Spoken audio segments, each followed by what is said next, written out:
I worked the overnight shift at a small shipping warehouse, the kind of job where the world feels asleep except for you. Most nights I'm alone, walking aisle after aisle, counting inventory and logging shipments to make sure everything that comes in and out is accounted for.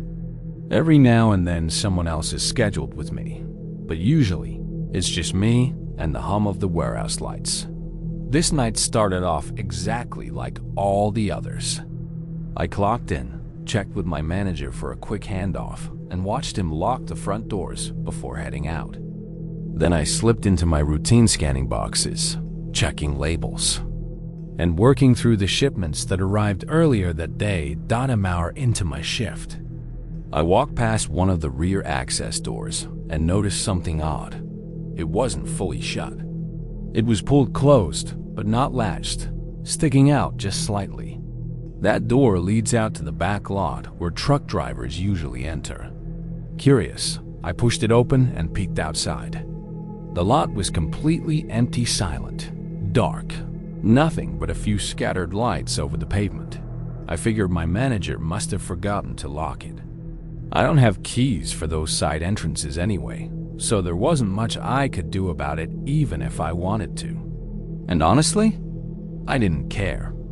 I had work to finish, and an unlocked door wasn't my problem. I closed it and went back to counting. I was making good progress, moving on to the next aisle, when something suddenly flickered at the edge of my vision. At the far end of the hall, it looked like someone darted across the open walkway. My head snapped up instantly, but when I actually looked, nothing. No movement, no sound.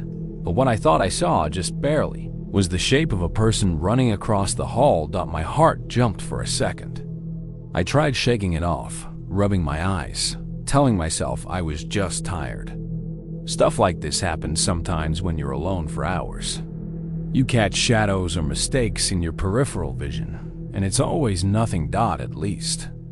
That's what I told myself. I tried to ignore it and keep working, but as the minutes ticked by, a small, nagging thought kept pulling at me. What if it wasn't nothing this time? I let out a frustrated sigh, annoyed with myself for getting spooked over something so small, and made my way down to the far end of the hallway. I rarely go to that section. It has nothing to do with my shift.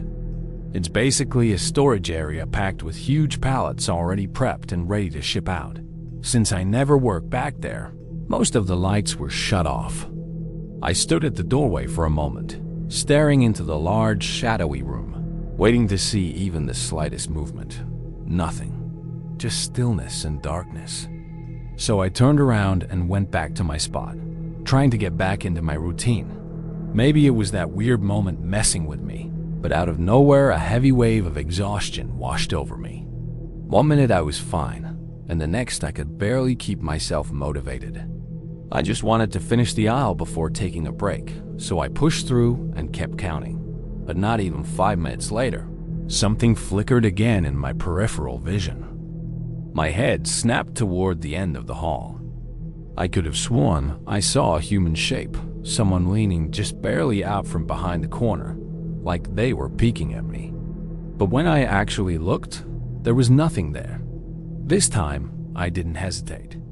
I dropped what I was doing and rushed straight to the end of the hallway. Just like before, the room was pitch black and I didn't see a thing. I called out, not really expecting an answer, but I figured I might as well try. Silence. I stepped deeper into the room, my footsteps echoing loudly in the empty space, bouncing through the warehouse. About halfway in, I stopped and scanned the area again. That's when it hit me, an intense, creeping sensation that someone was watching me. I couldn't see anything, but the feeling clung to me like cold fingers on my spine. I turned around and moved quickly back toward the hallway, my pace speeding up the closer I got to the light. When I reached the other end, I glanced back one last time. The darkness swallowed the entire room, and just looking at it sent chills crawling up my back. I had just turned to head back to my work when a sudden, violent crash exploded through the warehouse. It was loud metal slamming against metal, like someone had struck one of the giant shelving racks with all their strength. The sound echoed forever in the empty space before everything went silent again. A few seconds later, another noise followed. This one wasn't as loud, more like a steady, deliberate tapping on a metal beam. Almost like someone was signaling me, like they wanted me to come back into that dark room. That's when the fear really hit me. Whatever was happening, it wasn't in my head. Someone was definitely in there, and the realization made my stomach drop. I didn't stick around to investigate. I bolted straight down the hallway, out the back door, and into the parking lot. Once I put some distance between myself and the building, I called for help. Honestly, I wasn't expecting the police to respond that fast or find anything right away. But when they searched the warehouse, they actually did find someone hiding behind a stack of pallets in that dark room. A man maybe mid-40s, filthy, disheveled, and unsettling just to look at. But the part that really disturbed me? When they reviewed the security cameras, they discovered he had been circling the building repeatedly over the past week. Every night I was working alone, he had been out there, creeping around the property, testing door handles, trying to find a way inside. I had been right on the other side of those doors, completely unaware, from the brief glimpse I caught as they dragged him out to the police car. The man looked absolutely unhinged. I don't know if they ever figured out what his intentions were, and maybe I don't want to know. But the thought of him trying to lure me deeper into that dark room still leaves a sick feeling in my stomach.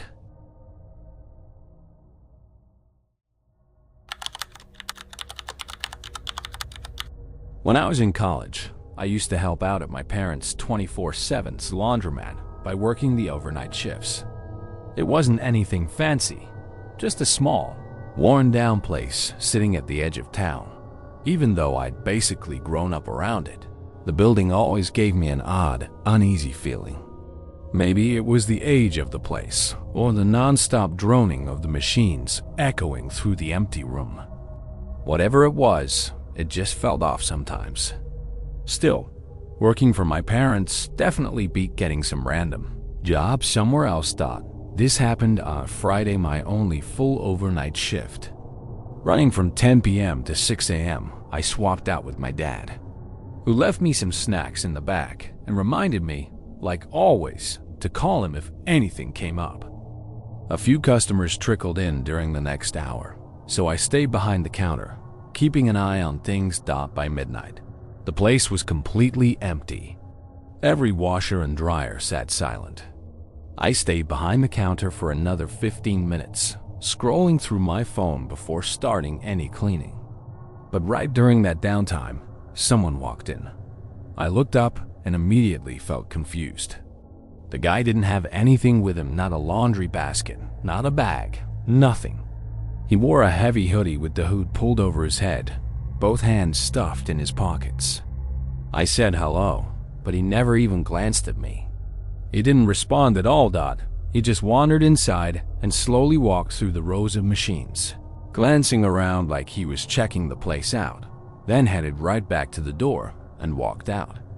I watched him step into the parking lot. He didn't get into a car or meet anyone. He simply crossed the street and disappeared. People don't usually stroll into a laundromat after midnight with no laundry and no explanation.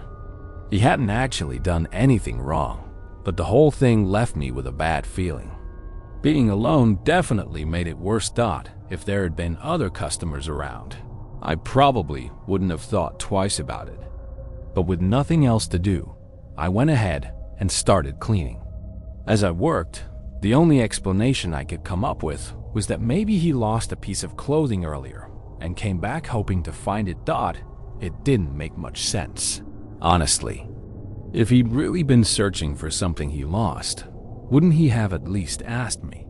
But he didn't, and that thought kept looping in my head for the next 20 minutes as I wiped down counters and tried to straighten up the place. Then, while I was focused on cleaning, I happened to glance toward the entrance and froze. That same guy was standing right outside the doors. At first, I almost didn't even register that it was a person. He was dressed head to toe in black, and with the darkness outside, he practically blended into the glass. By the time my brain caught up and I realized it was him, he had already started walking away. It hit me then. How long had he been standing there watching me? After a few seconds, I walked up to the door, pressed my face close to the glass, and looked down the front of the building. But he was completely gone. I had no clue where he went. Something about the way he kept appearing and disappearing silently with that dark hoodie was really unsettling. I thought about calling my dad, but the idea of waking him up and having him drive back out just because some random guy creeped me out made me feel guilty. I knew he wouldn't be mad, but I was still fairly new at the job, and I wanted him to see I could handle things. So I stayed put. For the next hour, I barely moved from behind the counter, just watching the windows and waiting for any sign of movement. But as time kept passing and not a single customer came in, my guard slowly dropped. Eventually, I ended up back on my phone, trying to kill time. Then, out of nowhere, I heard two faint creaks coming from the back rooms. I stood up, took a few steps toward the hallway, and listened. There it was again, shuffling, like someone quietly moving things around. It only took a few seconds of hearing that to know someone was back there, and every instinct in me screamed that I needed to get out. I turned and moved quietly toward the front door. I pulled my phone out, ready to dial 911, pushed on the door to step outside, and it didn't budge. The door wouldn't open. I looked down and through the glass. I saw something wrapped tightly around the outside handles. That's when it hit me. That's what he'd been doing earlier. When I saw him standing near the entrance, he wasn't just lurking. He was tying the doors shut. A cold wave of panic washed over me from head to toe. There was only one exit in the back. I moved toward it as quietly as I could, still hearing the faint sounds of someone shifting things around in the storage room. Whoever was back there was definitely trying not to make noise, but I could hear enough to know they weren't supposed to be there. When I reached the doorway and peeked inside, I saw him. His back was turned to me as he rummaged through some boxes on the floor. My eyes immediately darted to the back door. This was my window, maybe my only one. I bolted. The moment my footsteps hit the floor, he whipped around and locked eyes with me. I made it to the door, grabbed the handle, and my stomach dropped. There was a rope-like cord wrapped around the handle, like he'd been trying to tie it shut too. But whatever knot he'd made wasn't secure. I yanked hard. The door popped open, and I sprinted out into the night. He burst out behind me just seconds later, but once we were outside in the open, he didn't come after me. Instead, he took off running in the opposite direction. My dad and the police showed up not long after, but there wasn't much they could do. The guy had already vanished, but it was obvious what he'd been trying to do: trap me inside the building with him. I'm guessing he tried to do everything quietly, but when he needed something to tie down the backup door, that delay gave me the chance to escape. Thinking about it now, the whole situation sends a chill through me. It's terrifying how close I came to realizing what was happening way too late. Since that night, I'm 10 times more alert whenever I'm working alone. I don't assume anyone is harmless anymore, because if he'd gotten that back door fully tied shut, I honestly don't think I would have had a way out.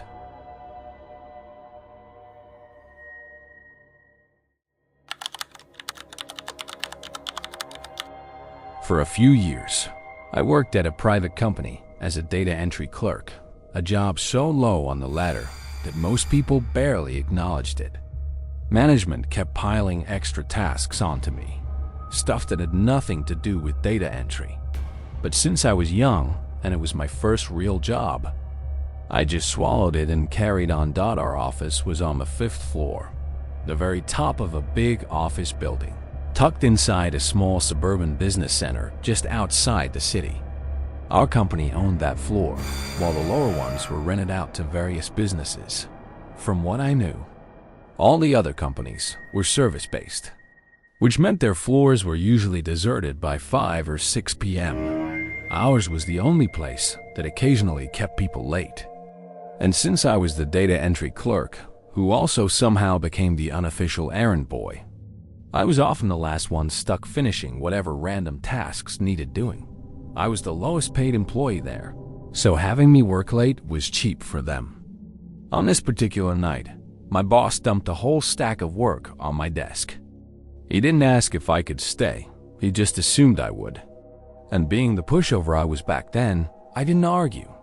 Honestly, the overtime pay helped, and I actually preferred the quiet. With everyone gone, no one was hovering over my shoulder or micromanaging me. So at 6 p.m. sharp, the rest of the office packed up and left while I stayed behind. About half an hour later, the main lights in the building automatically shut off, leaving only the dim energy-saving bulbs glowing here and there. I sat at my desk, typing away at my own pace, completely absorbed in the routine. Roughly 3 hours passed. The entire building was dark and silent, and I was lost in my work when I suddenly heard something beneath me with how big the building was. The noise came through muffled and echoey, but it sounded like a door, either opening or closing. I paused, lifted my head, and listened. Nothing, so I shrugged it off and kept working. I didn't think too hard about it. I figured it had to be the building settling. Old structures always creak and shift. And since I didn't hear anything else, I didn't give it another thought. Then another 30 to 45 minutes slipped by. I was almost done with everything on my to-do list. Maybe an hour of work left before I could pack up and go home. It was getting pretty late though, and my eyes were starting to feel heavy. So I got up and made my way to the Keurig by the entrance to grab a quick cup of coffee. I hit the brew button and waited, still half asleep. But when I turned around with the steaming cup in my hand and walked back toward my desk, that's when I noticed it. Somehow, on my way to the coffee station, I missed it completely, but now it was obvious. The door to the back hallway was standing wide open. That door was never open. It led to nothing but a small utility closet and the stairwell that connected to the other floors. Nobody used it, ever. It was always shut. Feeling uneasy but curious, I walked over and stuck my head into the hallway. The closet door was closed. The stairwell door was closed. Everything looked untouched. But standing there, I felt this cold shiver crawl down my spine. Like the whole hallway suddenly dropped a few degrees. I tried to tell myself it was just the dim lights making everything look creepier than it really was. At night, that hallway always gave off a weird vibe. I stepped up to the stairwell door, peered through its tiny window just to be sure, then went back into the office and pulled the hallway door shut behind me. Only one more hour of work. If I just powered through it, I could get out of there and forget about whatever that was. Still, the fact that the door had been open bothered me. No one had any reason to come up here this late. And even if they did, why wouldn't they say something? I tried to focus, typing as fast as I could, but it wasn't easy. Every few minutes, that overwhelming sensation of being watched would creep up on me again. I'd look around the room, expecting, hoping to see nothing. And every time, the office was empty, but the feeling wouldn't go away. It kept breaking my concentration, stretching that last hour into something that felt endless. Then, about 30 minutes later, while I was staring at the screen, everything around me suddenly vanished into darkness. All the dim energy-saving lights clicked off at once. The only light left was the pale white glow of my computer monitor. The rest of the room was swallowed in pitch black. My heart jumped. I whipped my head toward the far wall where the light switches were and started to push myself out of my chair to go turn them back on, but I froze before I could even take a step. In the dead silence of the building, I suddenly caught the faint sound of footsteps, slow, deliberate, getting closer with each step. They were coming from the darkness beyond the glow of my computer screen. My entire body locked up. For a few seconds, all I could do was sit there and listen as someone walked straight toward me. Then adrenaline finally kicked in. I shot up from my chair and bolted toward the hallway. I didn't look back. I sprinted straight to the stairwell door and pushed into the staircase, where there was at least a tiny bit of light. I didn't stop running, not even once, until I'd reached the ground floor and burst out of the building into the cold night air. The second I was outside, I grabbed my phone and dialed 911. I waited out there shivering for about 15 minutes before the first officer arrived. And then another two joined a few minutes later.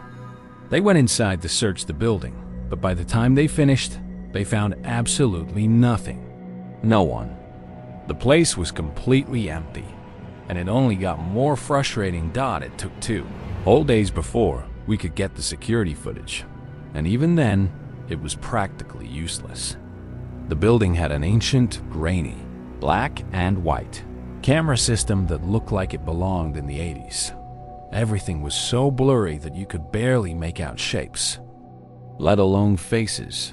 From what they could piece together, someone entered the building around 2 p.m., claiming they had an appointment with a business on one of the lower floors. But almost immediately after walking in, the person slipped into the utility closet and stayed there. They waited until the entire building emptied out. Except for me. He wandered around for a bit and eventually seemed to realize I was still there. From that point on, no one could figure out what he was planning or what he wanted. Maybe he was just trying to spook me into leaving. Or maybe he had something much worse in mind. There was no real answer. No closure. So I quit my job soon after. And honestly, I'm grateful I did for a lot of reasons. But mainly because I never wanted to be alone in that building again. Especially knowing that whoever that person was, he was never identified, never caught, and could still be out there.